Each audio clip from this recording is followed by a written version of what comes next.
राहता शहरात अल्पवयीन मुलीच्या विनयभंग प्रकरणानं संपूर्ण तालुका हादरला होता.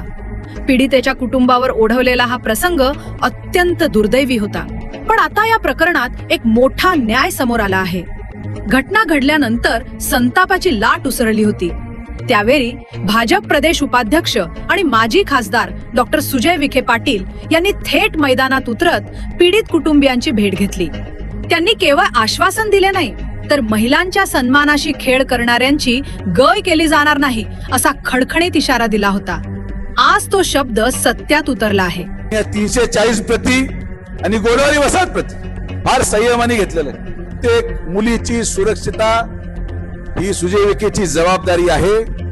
मी तुम्हाला सगळ्यांना शेवटची विनंती करतो, शेवटची, याच्या पुढे जर कोणीही या सगळ्या भागांमध्ये मुलींची छेड काढताना सापडला, कोणीही या भागांमध्ये कुठल्याही प्रकारे मोठे गुन्हे किंवा कृत्य करायचं सापडलं तर स्वतः आतमध्ये जेसीबी घेऊन घर पाडून टाकायला शब्द पण सुजय विखेचा.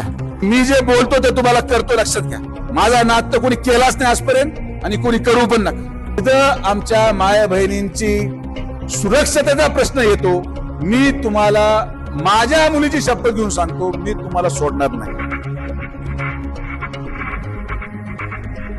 प्रशासनानं आज धडक कारवाई करत संबंधित नराधम आरोपीच्या अनधिकृत बांधकामावर बुलडोझर चालवला. पोलीस, महसूल आणि नगरपालिका प्रशासनानं एकजूट होत ही कारवाई पूर्ण केली.